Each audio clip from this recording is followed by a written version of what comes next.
So this is pretty much all around a good thing, and most people probably disagree with me with that, but let me explain here, because I'm not saying that because I like Bill Weld or anything. I just think this is an all around good thing. Bill Weld is challenging Trump in 2020 for the Republican nomination. There's a few good things about that. Well, I mean, I guess the downside you could say is it's kind of a waste of money, but on the bright side, let's look at the good things here, because there are several of them.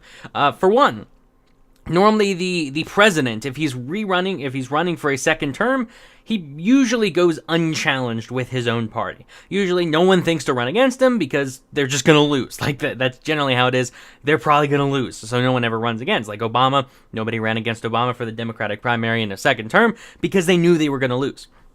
And but now we actually have the first person coming out and saying Bill Weld is going to run. Now maybe that'll encourage other people to run. Maybe, I doubt it, because I think most people realize that they're not going to beat Trump. Like the GOP used to be a rather anti-Trump party. Like the establishment GOP itself used to be pretty anti-Trump. A lot of never Trump people, and now it's pretty much all Trump. Like now you can argue if that's a good thing or a bad thing, but it's pretty much all Trump.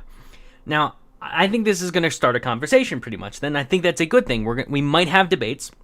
Trump might just say, I'm not going to debate Bill Weld because I don't need to, but I hope he does. I hope we have debates just because I like that. I like that there will be debates there. There will be people talking about Trump's policies. It's free advertising for him pretty much, and it'll be a good way to kind of bring up some criticism. It'll be a good way to provide like decent criticism of Trump, like why didn't you do this? Why didn't you do this? And it'll be from Republicans. It'll be like for a Republican audience, and it'll be things about his campaign that isn't just stuff from CNN. Like it will be legitimate criticism, possibly for the most part. Who knows? Because it's a debate. But I think they'll bring up certain things that he has slacked on for the most part. They will bring up the fact that he has not balanced the budget. In fact, he has done the exact opposite. He has increased spending dramatically, and that's something I'm very upset at him for. They'll bring up obviously the wall, and I guess there's small parts of the wall being built. I'm not entirely sure what percentage they are there. I know the Pentagon, I guess, is devoting some of their funding to the wall, stuff like that, but it's very mixed there. I know that's stuff that'll be brought up, but overall, I think it'll be a good time to like bring up honest criticism of just as a reminder to Trump, like, hey Trump, remember, this is the stuff you got done, this is the stuff you didn't get done. Like you'll have to, he's got to prepare himself to explain why he deserves a second term. And I think even then, it's honestly just good practice to say like, hey, this is why I deserve a second term. You'll see him back on the debate stage again for the Republicans. So I think that's a good thing. Now, Bill Weld I find interesting because really, I don't think Bill Weld can win. If you're not aware, he ran as Gary Johnson's vice president. Now, Gary Johnson, I did not vote for Gary Johnson, even though I was planning on it until about October, or maybe September, October, and then I ended up not voting for Gary Johnson. Now, the thing is, Bill Weld, the libertarians don't really like Bill Weld, and I say that as a libertarian that also really kind of doesn't like Bill Weld. I've looked at his past history. I just kind of skimmed over it, and he seems to be pretty good. He seems to be in office like someone that, to be perfectly honest, I might actually agree with Bill Weld on more things than Trump if you just go number to number. He might do better than Trump when it comes to balancing the budget, and that's something people have to look at. Like, there are some cases where Bill Weld might, emphasis on might do better than Trump on a few things, looking at his record in Massachusetts. Now, the issue here is, like, Bill Weld is, he pretty much, if you've noticed that scene, he pretty much gave a favorable endorsement to Hillary right before the election. Something along the lines of saying, if you're not going to vote for us, at least don't vote for Trump, vote for something weird like that. That wasn't quite an endorsement, but when you're running against someone, it's pretty much, it's the closest thing you get to an endorsement. It's not something you say. You don't favorably praise other candidates when you're running against them unless you're going to follow up with but. And that's something that is real downside. And honestly, Bill Weld does not have the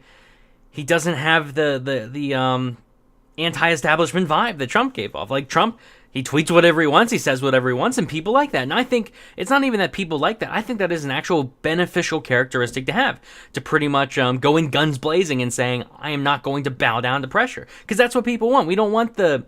See, it seems like overdone to say political correctness, but it's more the idea that we don't want people bowing down and saying, no, don't worry, like I don't have terrible views, no, like please let me explain, let me try to defend myself to you, let me try to justify to you why I'm not a bad person. And then people are just like, no, screw you, you're terrible.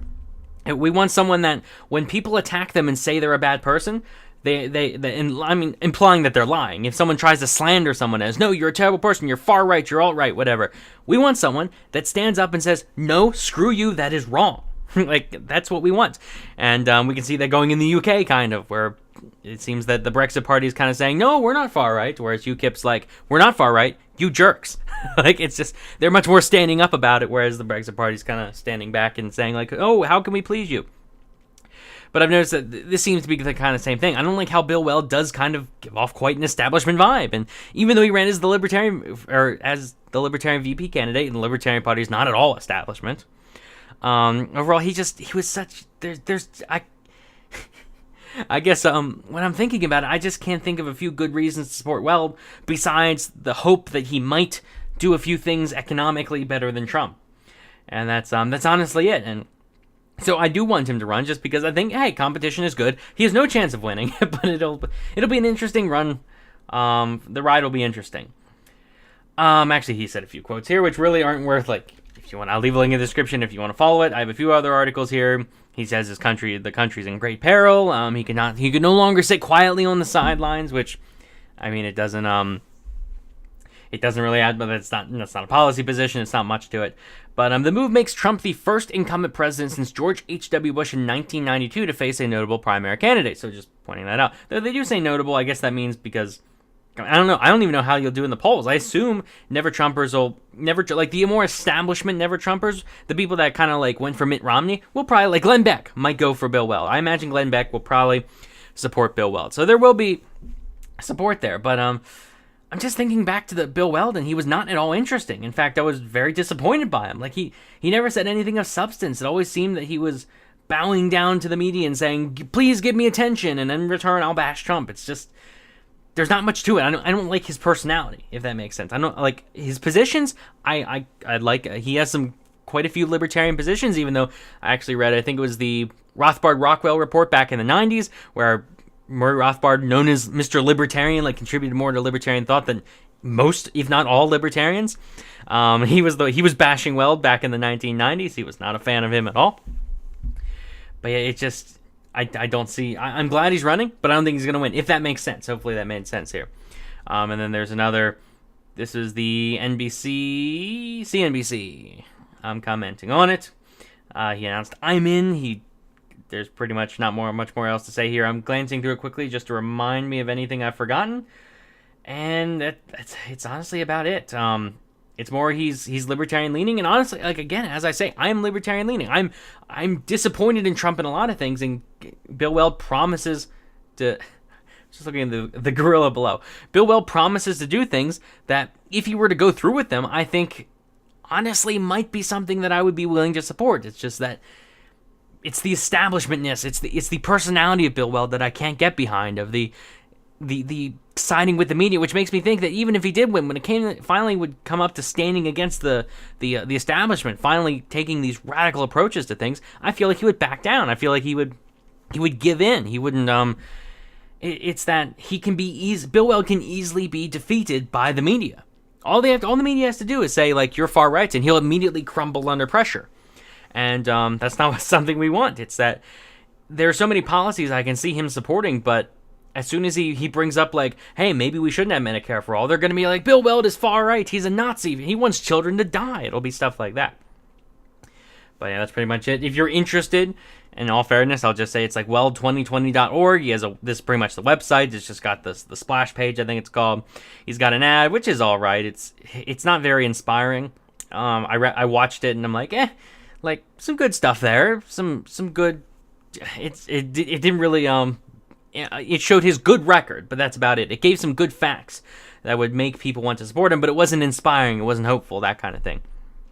So but yeah, let me know what you think in the comments section. I think it's clear where I stand. I think it's clear I'm biased, but let's be honest, I used to support Gary Johnson, Vice President Bill Weld, and I no longer do. And I think there's if you don't know much about him, there's some history there where he's the most, like, libertarian-leaning candidate in this 2020 run, and libertarians do not like him. So I think that says quite a lot. But let me know what you think in the comments section. If you agree, if you disagree with, like, let me know. I honestly want to know. Am I completely wrong here? Am I completely right here?